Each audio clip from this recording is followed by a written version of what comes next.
I'm not facing Jenna. She's not special. I'm facing the camera. So, just so I don't want anybody to feel targeted, like I'm aiming myself at them. It's for the camera. But we're going to be doing a little bit of teaching this week on Christmas. It's the time of year, and I want to discuss some topics. I've never formally taught on this topic, and so I want to take the time to do that here this evening. But before we hop into tonight's discussion, I want us to take some time and just pray. Take some time to get our hearts and our minds settled and ready and prepared for the service here this evening. So we're going to have Christian, he'll put some music on. I just want to invite everybody where you are. You can stand, pace, sit, kneel, whatever it takes for you to plug in. But I want us to take the next couple of moments here and pray and connect with God.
name of Jesus. Hallelujah. In Jesus' name.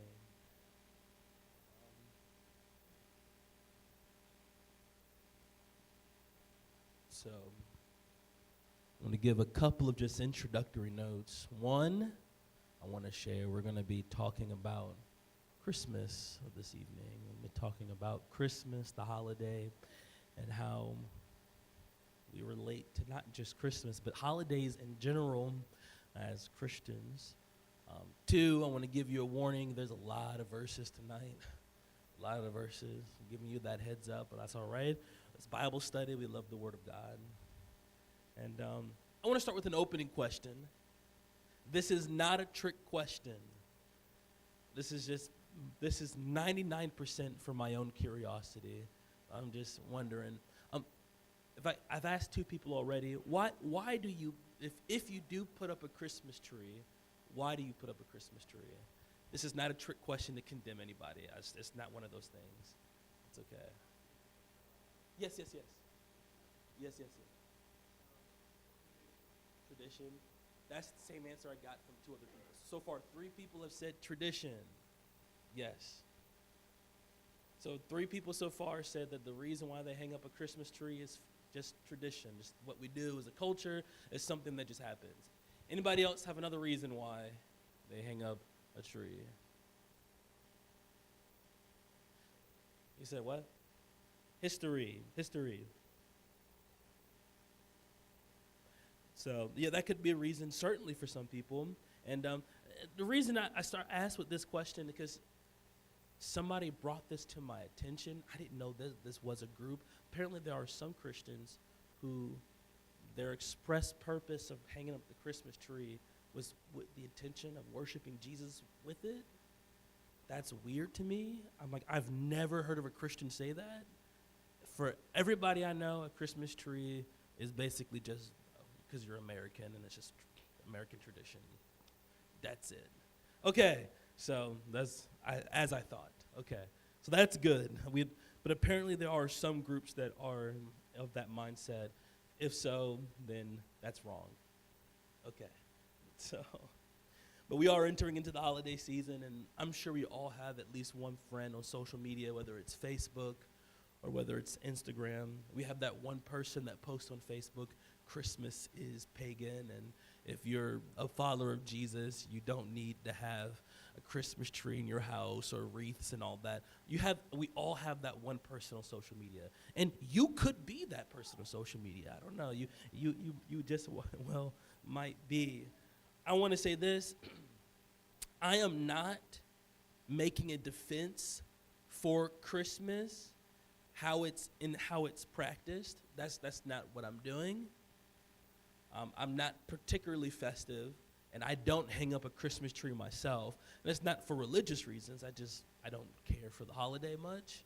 But I'm not making a defense for it, but I will say this. What I want to do is to help us as people of faith to have a nuanced and balanced way of thinking about holidays in general. My job, I feel, especially as described to me by my bishop, my job, as described to me, not only in my heart, but also as I feel my bishop has instructed me, is to bring balance. I don't want us to be extreme in any direction. I don't want us to be so extreme against our fight against sin that we become the Westboro Baptists. I think that's entirely too far. I think if you're Westboro Baptist level, like crazy Bible-thumping people, you've gone too far that direction. But I don't want us also to be so liberal and loosey-goosey that everything and anything goes. We're trying to be somewhere in the middle. And that's kind of how I feel about the matter of holidays. And so to have this conversation, we want to talk about the difference between a holy day and a holiday. They're very different. They're not the same. And I use holy day, it's kind of misleading because I don't really think that's the most appropriate way to describe the feast days that we see in the scripture.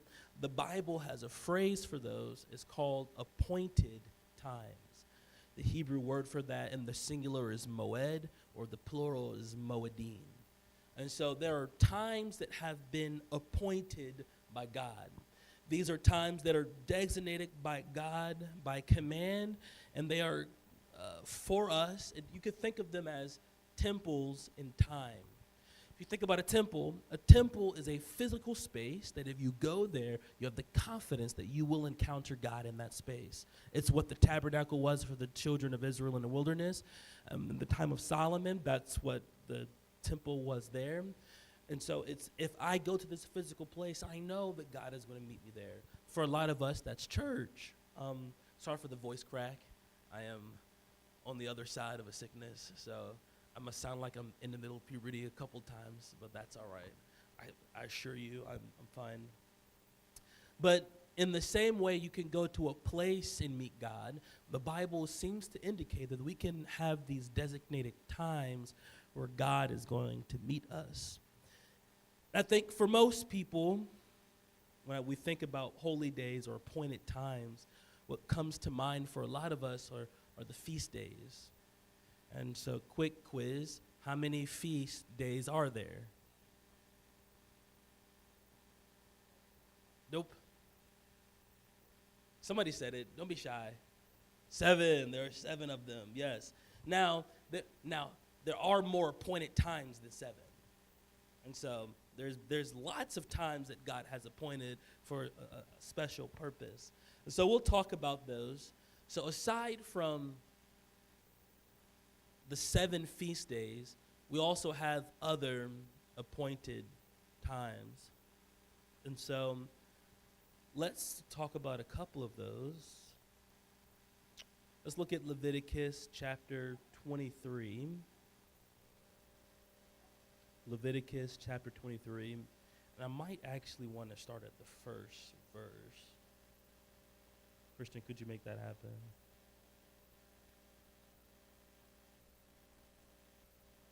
No, actually, I don't need to. JK. Well, actually, I might. I'm not looking at the right verse. I'll give me one more second. Aha. Okay, yeah, I do. Let's start at the first verse. Thank you. I'm going to read verse 1 and 2 here. And then we'll read verse 3 as well. So it says, the Lord spoke again to Moses, saying, speak to the sons of Israel and say to them, the Lord's appointed times, which you shall proclaim as holy convocations.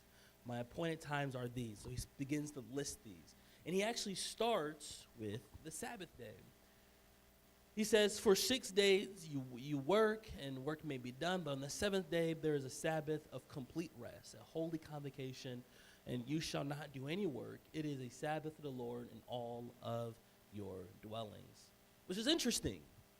He puts the Sabbath in the same category as the Day of Atonement or Passover. He said that these are both times that have been appointed and are critically important for us. And so, I know that we're not Seventh-day Adventists, and so we don't practice the Sabbath as such, but hopefully this could be a little bit more eye-opening to us to the importance of our weekly gatherings. They're not just these little times that we get together. These are times where God is going to meet his people. And so that's the Sabbath. That's the first of appointed times. Then we have the sabbatical year. Anybody knows? So I don't ask these questions to embarrass people. That's fine. I don't want anybody to feel embarrassed. It's okay. Like, making mistakes is incredible. That's how you learn. I'll tell you, I make many mistakes in my studies and such. And so you join the club. But does anybody remember what the sabbatical year is?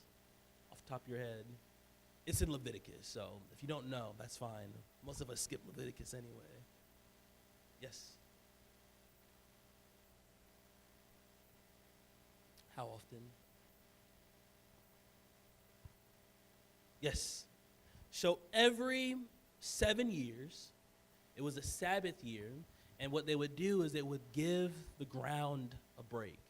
They would give the ground a time of rest.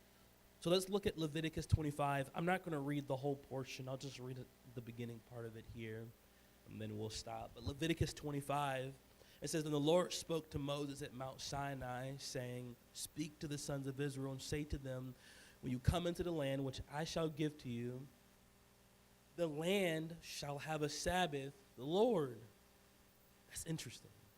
There's a whole rabbit trail, a whole whatever you want to call it. There's an excursus here that I'm going to sidestep and not get distracted. "But you shall give the land itself a Sabbath. 6 years you shall sow your field, and 6 years you shall prune your vineyards and gather in its crops. But during the 7th year the land shall have a Sabbath rest, a Sabbath of the Lord, and you shall not sow your field nor prune your vineyard." And now imagine that as a whole nation. You just take a year off from doing farming. You have to really trust God. It's not just kind of trusting God. It's really, if our farmers shut down for a year, everybody would be on code red. If the farmers went on strike for a year, it'd be chaos in the street. It'd be like a hurricane is about to hit the whole nation. People are going to go to every Walmart and Target, and they're going to empty the shelves because we're going to run out of food. But God says every 7 years, take a break. Wild. So that's another appointed time. So we have the weekly, then we have one that happens every 7 years. Are we familiar with the year of Jubilee? That happens every 50. The 50th year is the Jubilee. So 49 years. So there's 7. So what will happen is there'll be 7 series of Sabbath years, and then it'll be a Sabbath year, and then a year of Jubilee. So it'll be 2 holy years. So there's 2 years in a row, every 50 years, 2 years in a row where they plant nothing. That is crazy. And then they forgive debts. So if you're in debt, your debt gets forgiven. And if you have like family land that you sold because you couldn't afford to pay your bills, you get your family land back. Every 50 years. That way it prevents people from getting in generational debt forever. Because God is not a fan of generational debt. He does not like that. And so that's his way of eliminating that from the people of Israel. So you get your land back, your debts are forgiven, you get a fresh start. And so, okay. I'm sure if you really wanted to, you can make a connection with the year of Jubilee, and this is the year the Lord has proclaimed when Jesus preached in Luke 4. I'm sure if you really wanted to, you could make it fit, but that's not the purpose of today. All right, so those are some of the appointed times. The Sabbath we're all pretty familiar with. The sabbatical year, not as much. The year of Jubilee is popular because that's like a theme message that every pastor preaches at some point.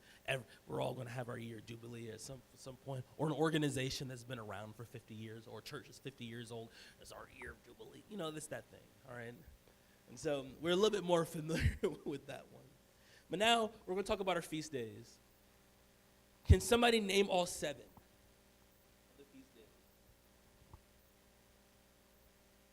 All 7. Y'all can work together. The what? Yes, that's number 5. That's number 1. Feast of Weeks is number 4. That's number 6. Trumpets, that's number 7. I got booths is 5. Trumpets is 5. Booths is 7. Okay, so we have atonement 2. All right, we're missing 2 and 3. We have Passover, then there's 2 and 3. What'd you say? Unleavened bread is number 2, and we're missing 1. This is the one that everybody always forgets. Nope, that's the same as Feast of Booths. That's number 7. This is the hidden one that everybody forgets. First fruits. First fruits. It's hidden in like one verse. And it's not really described as a feast, but it's recognized as such. It's weird. It's just basic idea is after the Feast of Unleavened Bread, when your crop produces its first give, you're supposed to take it to the priest and do a whole procedure there. And so that becomes a feast. So it's okay, first fruits. So let's look at some of these. have a lot here, but if we can summarize it as a team, then I'll move on to save us a little bit of time. So let's talk about Passover. What's Passover about?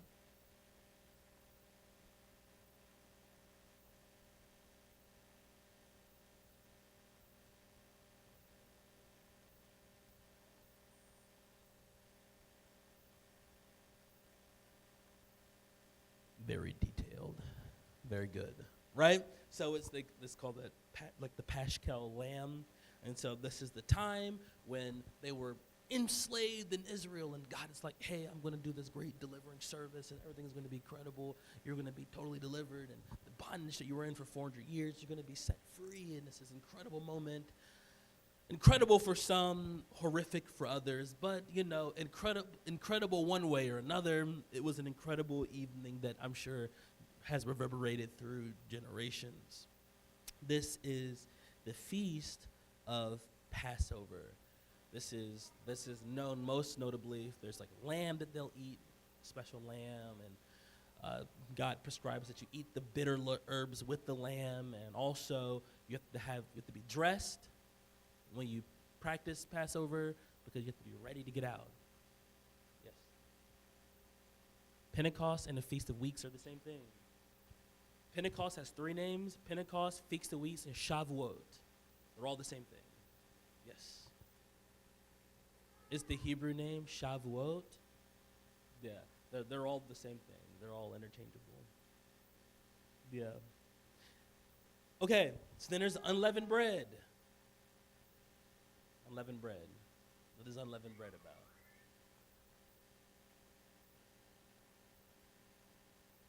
That was a good guess. I'll give you a hint. Passover happens on the 14th of the month. The 15th of the month is unleavened bread.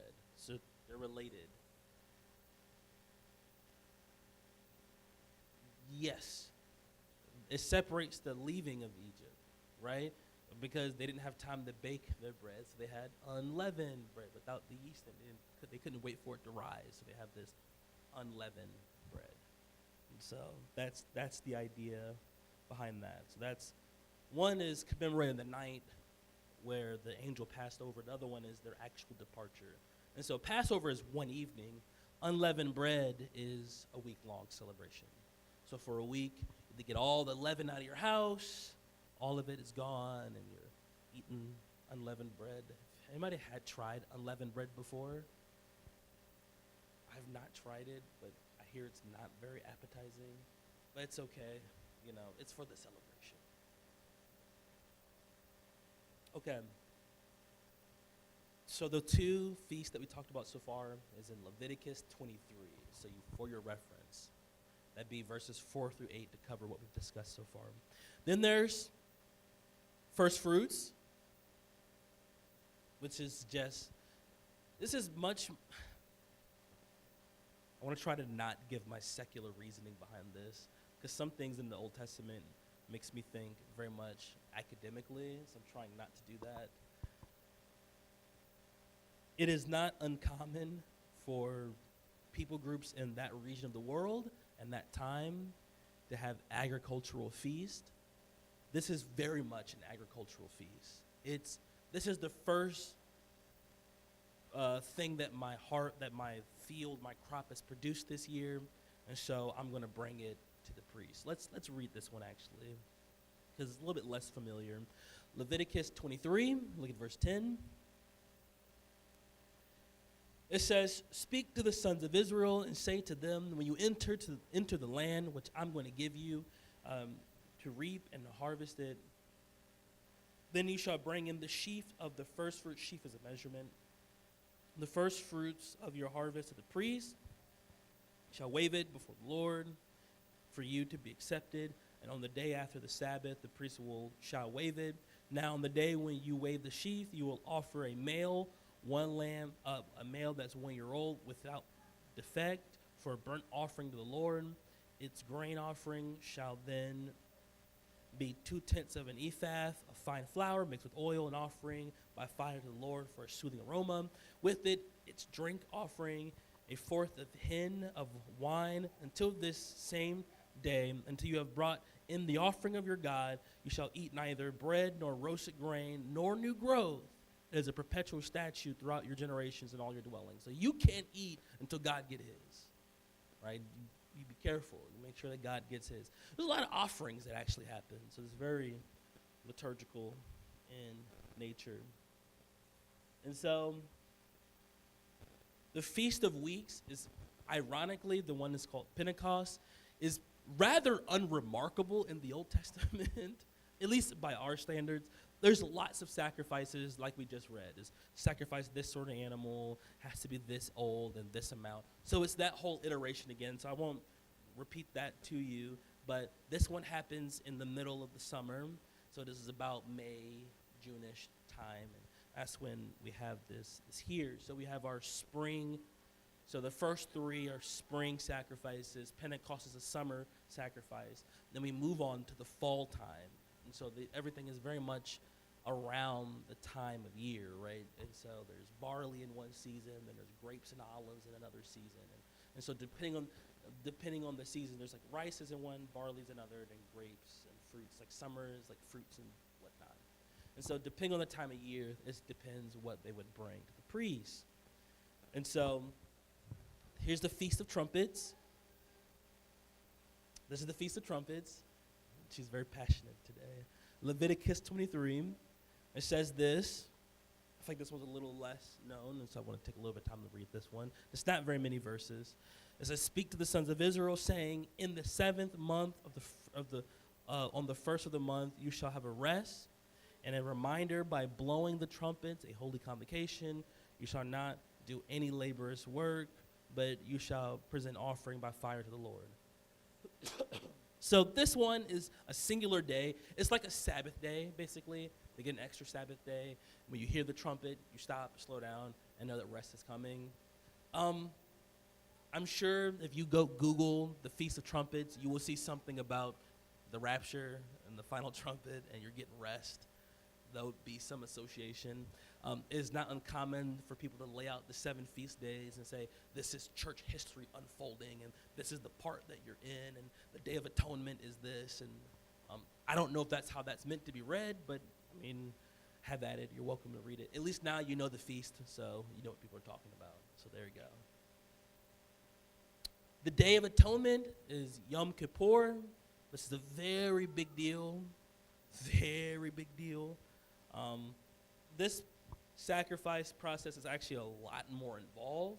It's not just making a sacrifice for you. It's the priest making a sacrifice for families, for the whole of Israel. He has to sacrifice for the tabernacle itself. He has to clean the tabernacle. It's a bit of a process. So I won't go into all the details with you, but the Day of Atonement is a big deal. This is what you need to know about the Day of Atonement. Did the fire come down? If the fire did not come down on the Day of Atonement, we have an issue. That's a big problem.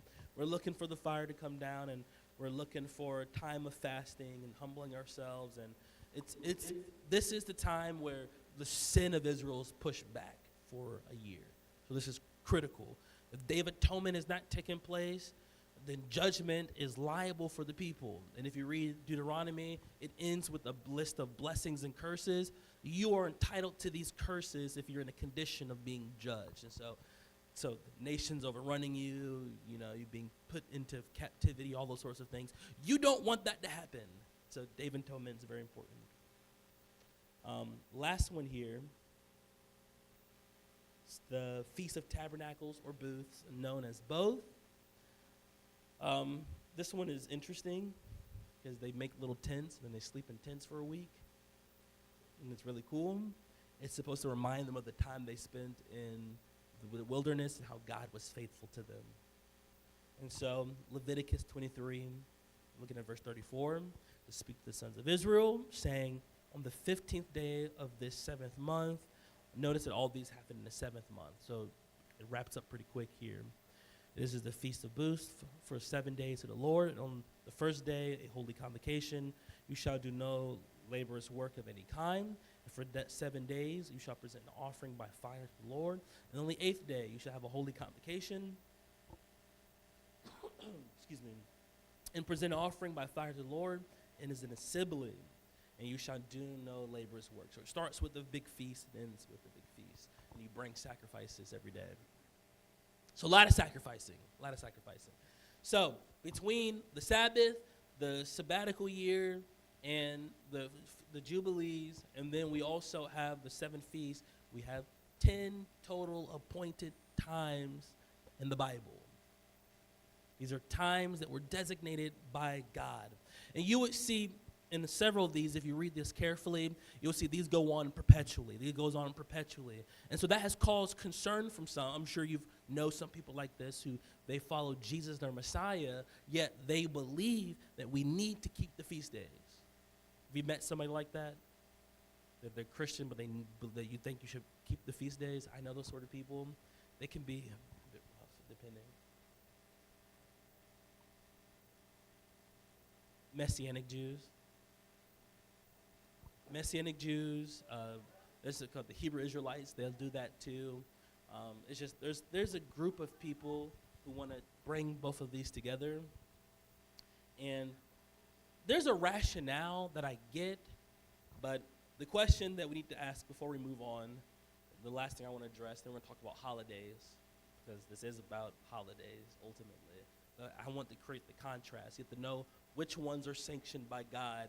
And so if any other day we commemorate is not one of the ones we just listed, they're not holy days. They're just our holidays that we've made. They're man-made. So those are the ones that were commanded by God. So, okay, this is important theologically. You should know this. Are we required to keep feast days? The answer is no, in case you're curious. No. We're not required to keep feast days, and this is why. Romans 14. This is theologically one of the most important chapters in the New Testament. You should know Romans 14. You should know Romans 14 well, all of it. It is important, and it covers a range of issues. Most of us here either have an apostolic background or have been in Pentecostal churches for some time. Have you heard the phrase, well, that's my conviction, or that's not my conviction? That concept is explored here in Romans 14, that concept. So Romans 14 is incredibly important.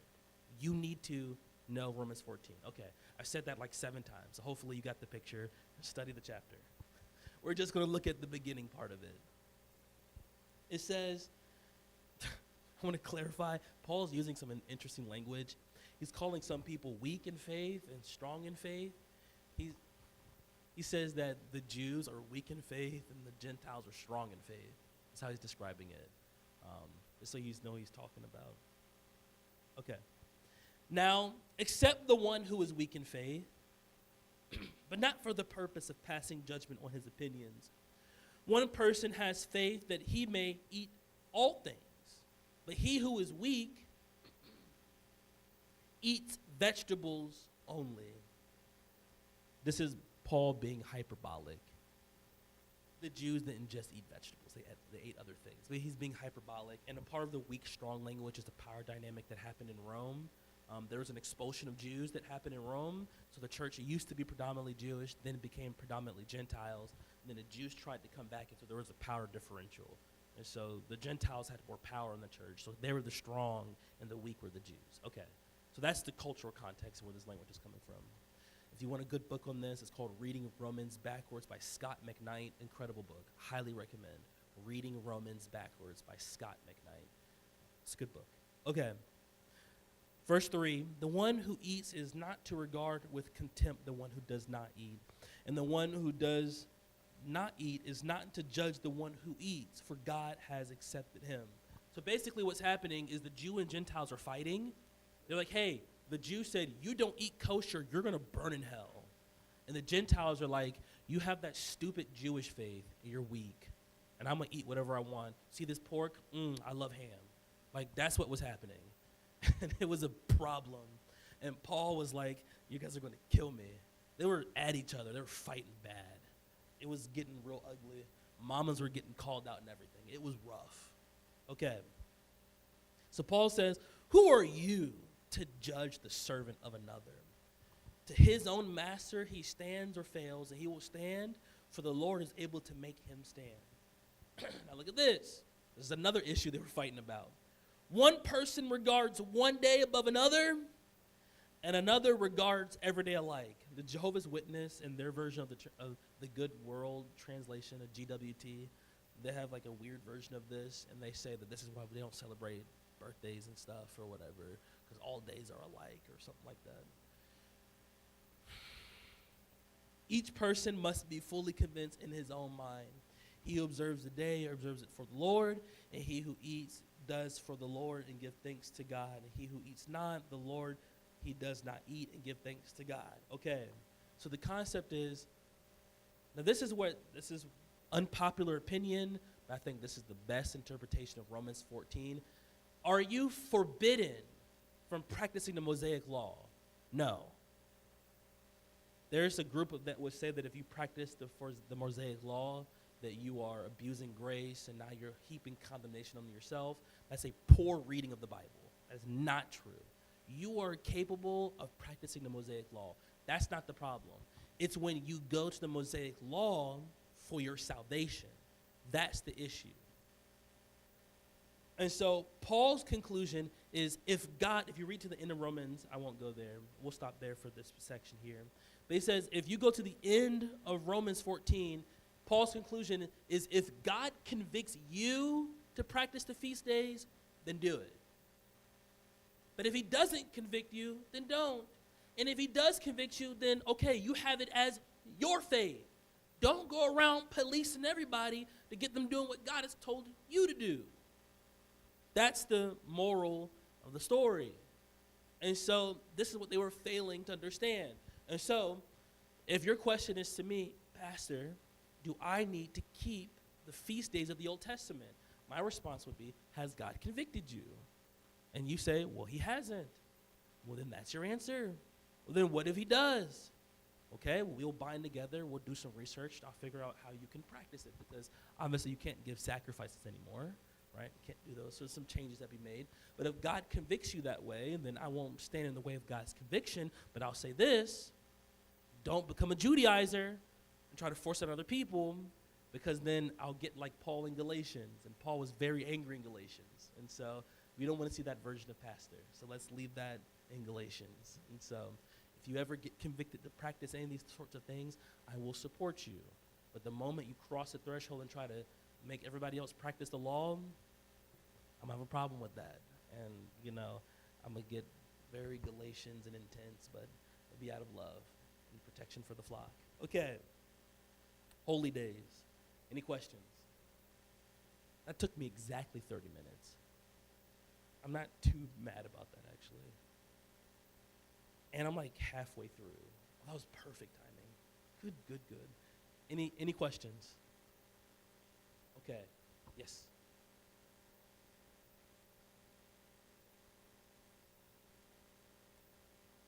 Yes, Sabbath was one. The year of Sabbath, every 7th year, that whole year was another point in time, and then the year of Jubilee. Yes. So it's those 3 plus the 7 feast days. I'll give you a total of 10.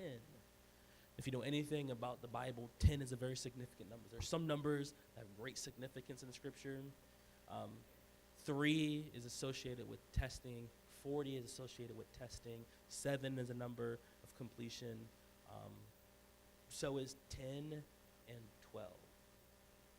Completion. For different reasons. But yes. And 70 as well. 70 is another one for completion. Yes.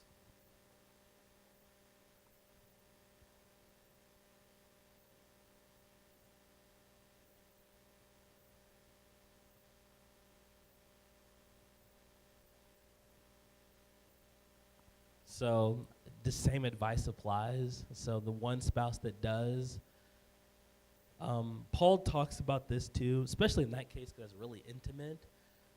He talks about this in 1 Corinthians chapter 8.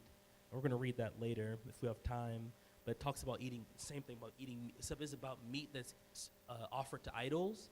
And Paul says, yeah, you have Christian liberty, but if it offends your brother, then don't do it.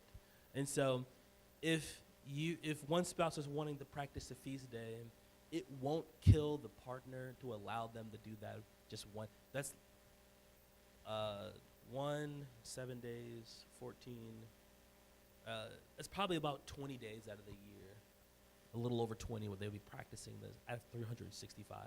If they don't have enough love to accommodate 20 plus days, that's a bigger issue. Paul says, use your Christian liberty, be the bigger person. They have the weaker faith, so, God bless. It's not worth fighting over, right? It's just a week of eating unleavened bread. It won't kill you.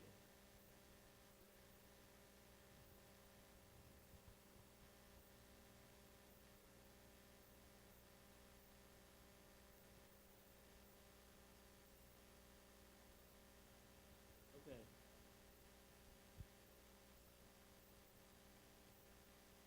I think um,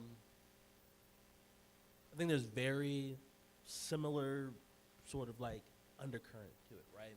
And so just because something is something you can do technically, it doesn't always mean that it's in your best interest, that sort of thing. And so I think what that does create is a very similar situation. Because let's say, okay, I'll use an example. All things are lawful. I don't think there's anything wrong with Christians watching movies. I don't think that's an issue, right? If you want to go to the movie theater or whatever, that's fine. Not a big deal. I don't care. Now, if you take that liberty and say, hey, look, I can go, and then you go and watch American Pie, that's rough. That is not the proper application of your Christian liberty, right? It's lawful for you to go, but it's not expedient to watch American Pie. Don't watch it. It's an awful movie. If you already, for the ones that are laughing, they know it's an awful movie. Highly don't recommend, right? And so it's lawful to watch movies, but is that the most expeditious thing for you to do? Okay, if we're going to do it, watch something that's a little bit more appropriate, right? Or we could even get into the realm of conviction where, like, this is an example that I use in my class on holiness. So a conviction that God gave me, I think I was 18 or 19. He convicted me about how I keep my elbows covered around women. And so we have plenty of men here who wear short sleeves, and there's nothing wrong with that. It's not going to send you to hell to wear short sleeves. But for me, I think what God was communicating is he wanted me to live a modest life. Is it unlawful? Is it lawful for me to wear short sleeve? Absolutely, totally good. But it might not be expeditious for me. I think what God saw is that he knew that one day I would go to the gym. And in his foresight, he knew that I couldn't handle it. I would have such a big ego about it. And so God in his foresight made me cover up. Because if I was busting out with the short sleeve, I'd be that guy. Maybe super humble, all of you, wonderfully humble people. Not I, Captain. I'd be out and about with it. And so the Lord in his foresight, he saw. And so that would be an application for me personally. That's why I try to the best of my ability to wear loose-fitting clothes. And so is it unlawful for me to wear it? No, but it wouldn't be expeditious for me because my ego. And so, I'd get the big head about it. And so, okay. Yes, but I think they're similar. It's like that realm of conviction versus what's law and accommodating your brother, all those sorts of things.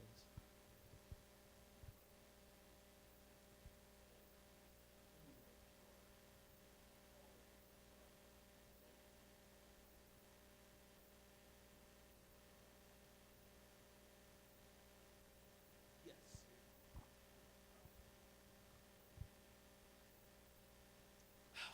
Listen, don't say that too loud about Christmas. You'll get some enemies. I'm with you. I think people do it too much. I think God should convict some more people about Christmas. People be doing the most, but hey, I'm Scrooge, so like I'm the worst person to ask. But yes, I think some people be doing the absolute most. But hey, we'll get there. Well, so this is the perfect setup for our next position, right? So let's press forward just a little bit here. I wanted to talk about holidays because holidays are not mandated by God, but they're instituted by men. And there is one example of a holiday in the Bible. Do we know what it is?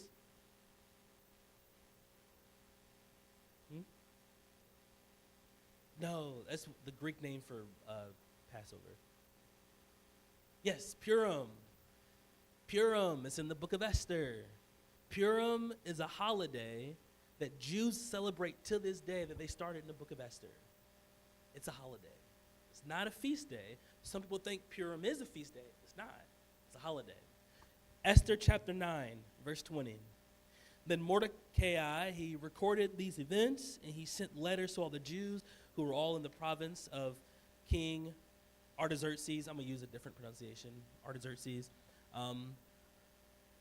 Both near and far, obliging them to celebrate the 14th day of the month of Adar and the 15th day of the same month annually, because on those days the Jews rid themselves of their enemies, and it was a month which was turned for them from sorrow into gladness, and from mourning into a holiday. The King James will say a good day, a holiday. That they would make them days of feasting and rejoicing and sending portions of food one to another and giving gifts to the poor. Okay. The word for holiday there is literally, I'll read it for you here, Yom Tov.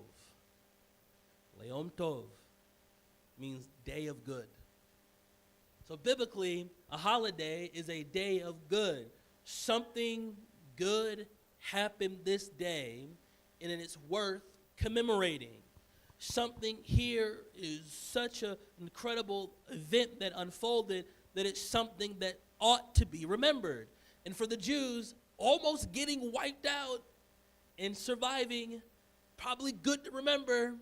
That's why they also celebrate, they have a day for remembering the Holocaust. It's a day for the people of Israel. That's a day like they celebrate every year. They remember we could have been wiped out, but we weren't. God protected us. There was a great loss, but ultimately God prevailed. There's a day to remember that.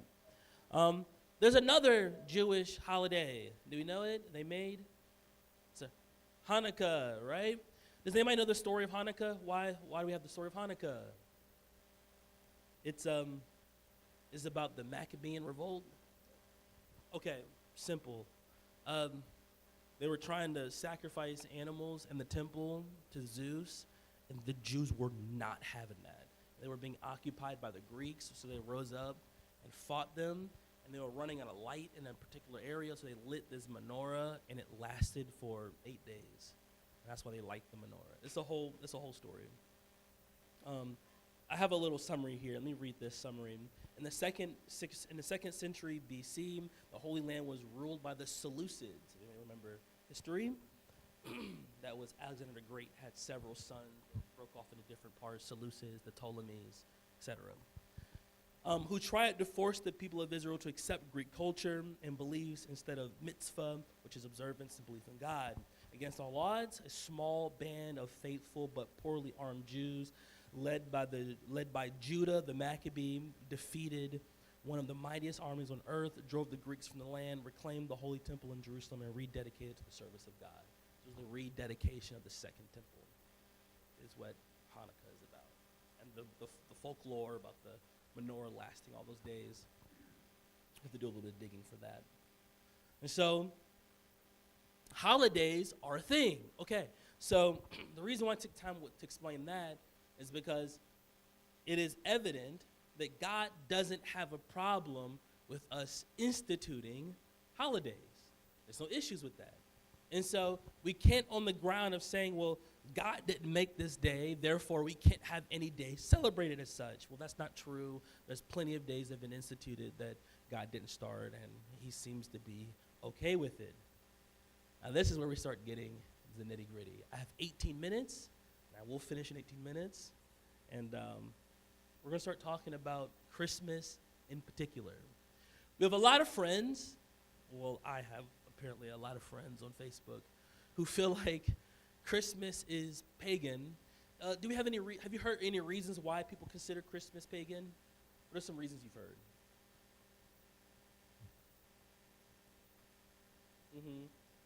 So the winter solstice, that's one reason, right? You say something?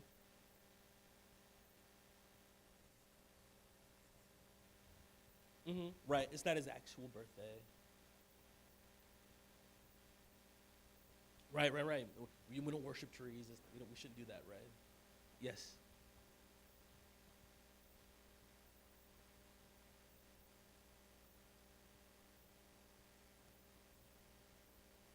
hmm That's allegedly. Yeah, that's one of the stories.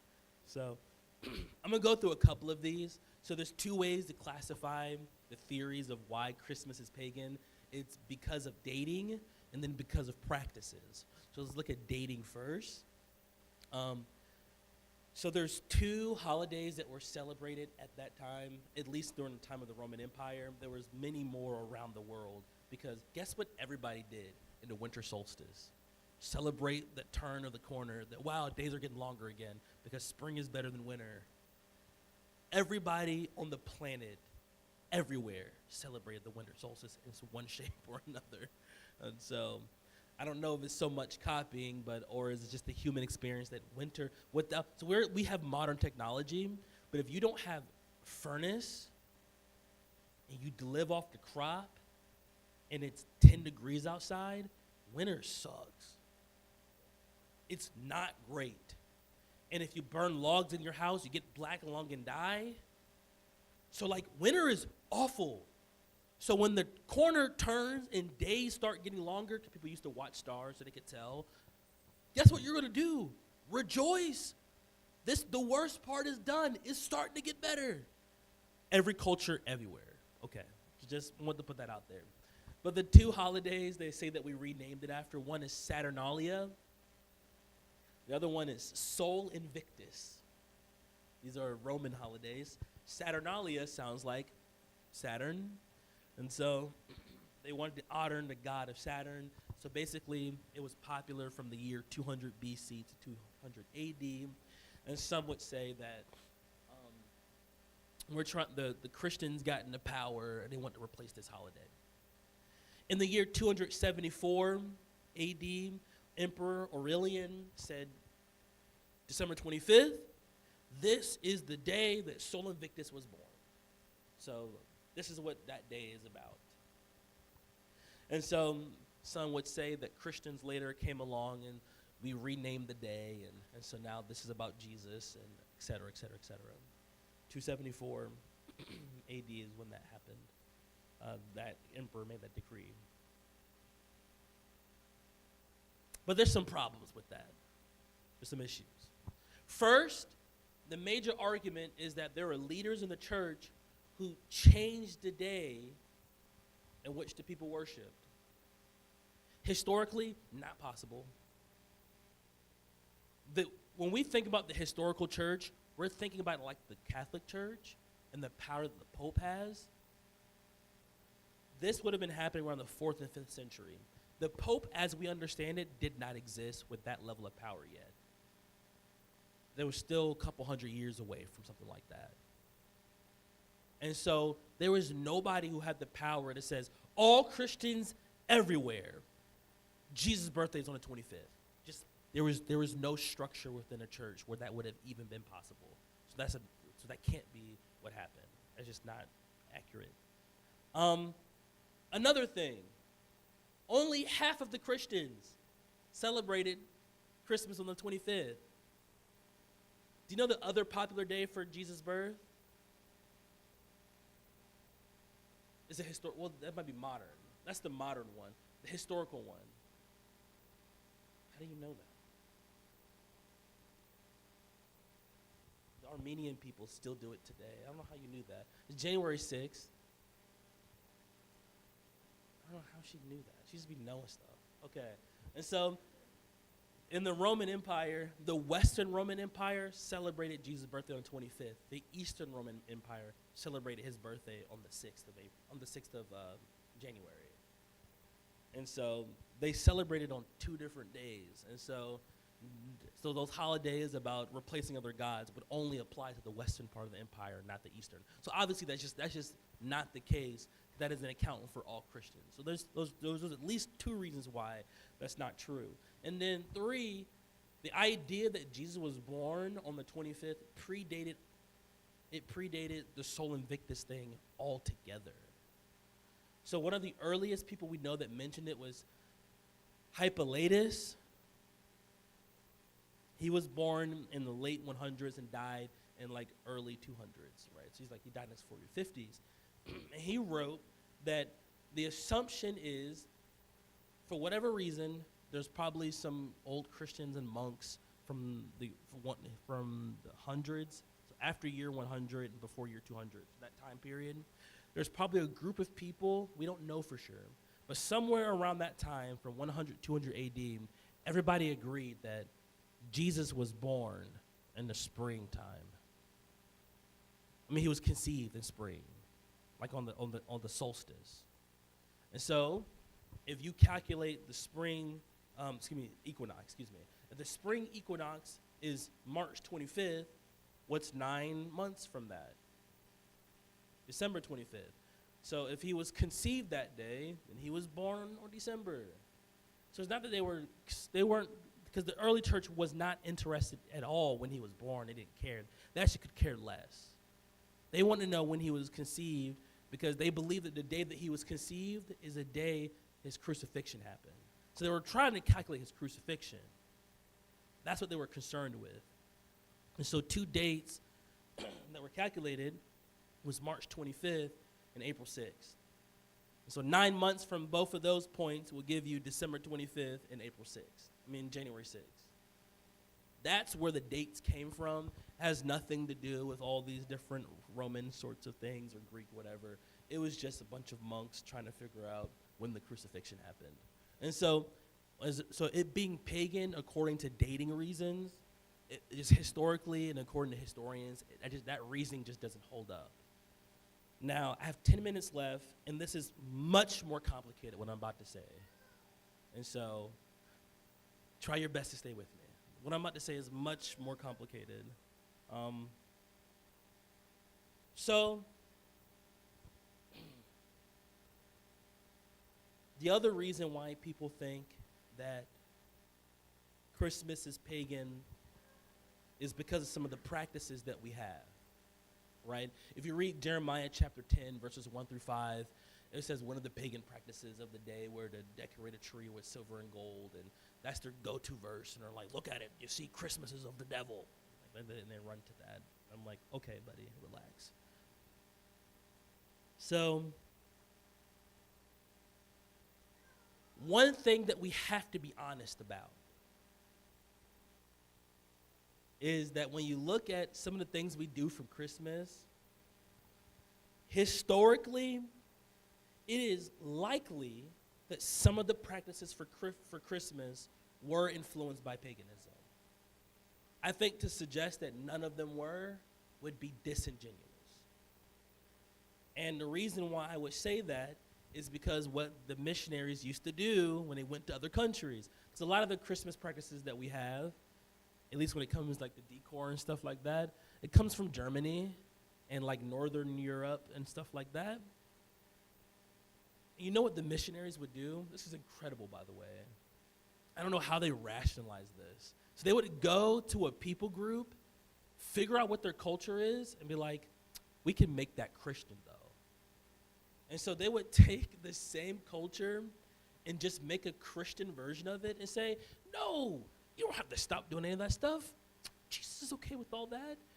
Just convert to Christianity, but then keep doing what you're doing, and then everything's okay. That's what a lot of missionaries would do from about the year 300 through the medieval times. So it's about maybe around the 1500s or so. That's a good 1,200 years of people just like, it's okay that you're doing that. You said you do what? That's okay. You could kill people. I mean, some people need to die anyway. But if you just confess him as Lord, we're really okay. Everything's good. You said that's for demons? No, you mean Jesus.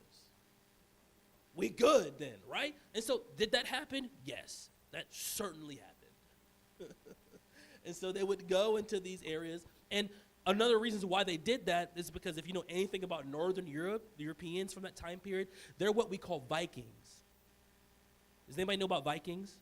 They're really scary. They rape and pillage for fun. That's what Vikings did.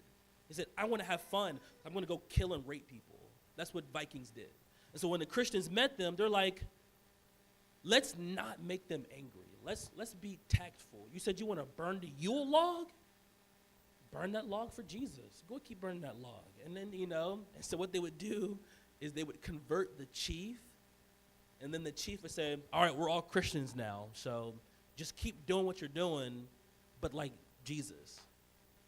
So that happened for over 1,000 years. And so certainly some of the practices that we have, probably things like mistletoes, right, or the certain types of trees. I don't know about that. I'm not convinced about the certain type of trees. There's lots of cultures that use those trees, so I'm not necessarily convinced on that. But there's all sorts of things, right? Like, why do we eat ham for Christmas? Well, in a lot of those European countries, there was always a pig sacrifice to these twin goddesses. So that was a common thing, and so there's certainly some similarities. Now, what I'm not willing to concede is that all of the practices of Christmas come from paganism. What I'm saying is I think anybody who says definitively that you can trace this practice 100% back to paganism, I don't think they're doing careful look at history. I think history is far too complicated for that. And the reason why I say that is because some practices have developed around the world simultaneously, independent one to another. For example, the type of trees that we use, the evergreen trees, those trees that don't wilt or anything, that wasn't just a European thing. Europeans did that, Romans did that, and Egyptians did that. From different time periods in radically different parts of the world. And so for us to say that, well, we got those trees from that time, from that place, I don't know if that would be sincere. I think if you have a tree that doesn't change colors, even through the wintertime, it's easy to think of that thing as being something special or something unique. And that the way humans thought, there's an essay that I recommend. It's by C.S. Lewis. He's writing about how people used to think in medieval times and how people used to think very symbolically. The way they conceived the world was so different. And so that was a really, really quick tangent. I could find that name of that book, and I recommend it. It'd be really helpful for trying to communicate what I'm trying to bring forth. I guess the idea, if I could put it in a sentence, is that I believe that some of the practices that we develop for Christmas can't all be traced to paganism, and I think some of it just developed over time, right? Like for example, that I can give is the conception that we have of Santa Claus. Do you know where that came from? Everybody says Saint Nick. In a very indirect way, Saint Nick or the 1400s, right? Coca-Cola. The version of Santa that we see was created by Coca-Cola. Did the Saint Nick from the 1400s have the red and the jolly beard? We don't know. But the beard and the red that we see, that was Coca-Cola's idea. Right? But we would think that there's some guy in the 1400s wearing red and a big beard. Some of that was embellished. Coca-Cola is really good at marketing. And now everybody thinks Santa looks like that, right? Like, did a good job. And so I really do think some things in our practice were just organic, and they kind of developed over time. And so I have 4 minutes, one question, and a verse, and then I'm done. So in light of this, with some of the practices of Christmas being possibly, not definitively, but possibly pagan in origin, does it make it unlawful for Christians to practice Christmas at all? My answer is no, it's not unlawful. And this is why. Last verse of the evening, 1 Corinthians chapter 8, starting at verse 4. It says, therefore, concerning the eating of things sacrificed to idols, we know that there is no such thing as an idol in the world, and that there is no God but one. For even if there are so-called gods, whether in heaven or on the earth, as indeed there are many gods and many lords, yet for us there is but one God, the Father, from whom all things, and we exist for him, one Lord, and one Lord, Jesus Christ, by whom all things, and we exist through him. And so, what Paul is talking about here, that there was meat that was used in these rituals for idols.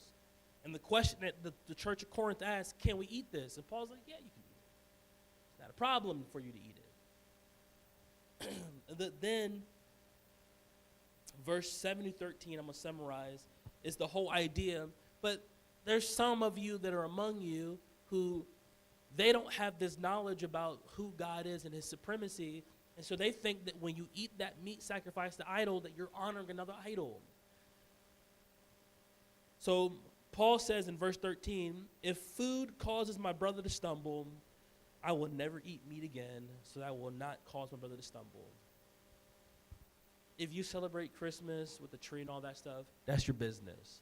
But if you have a brother or a sister who's really against Christmas, if you want to hang out during the holiday season, just don't hang out at your house. Go somewhere else. Don't show them the pictures of your Christmas tree. Don't talk about the stockings in your house with that person. Don't talk about the candy canes. There's plenty of other very merry and very happy people who want to celebrate with you. Talk with those people. But if that person's a Scrooge like me, that's okay. You don't have to talk to them about it. It's all right. January's coming soon, and then you can put your tree away, and then y'all can fellowship at your house all over again, and everything's going to be all right. You shouldn't have your tree out before December and into January. It should be done, by the way, just in case you want to know what etiquette is. You should put it away. But for the month of December, you have the tree in your house. Just don't have that person over for coffee. Go out to Starbucks or something. And there you go. You've eliminated the issues. Everything's okay. Everything's copacetic. And with the 1 minute that I have left, I'll say this. Christmas can be both simultaneously cultural and religious in its orientation, meaning that the decor and some of the practices might be purely cultural, but the time in which it occupies is for the remembrance of Jesus. And so, if I'm pressed to say, I would say this: we shouldn't use the decor and all those different things as a way of honoring Jesus, but they're just a part of culture, and that we should strive as people of faith to have our own rituals and ways that we can honor Jesus and remember and rejoice over his coming into the world and our Messiah eventually dying for us. That's what Christmas services are for, and communion and different things like that. Amen? I finished 18 seconds early. So there we go.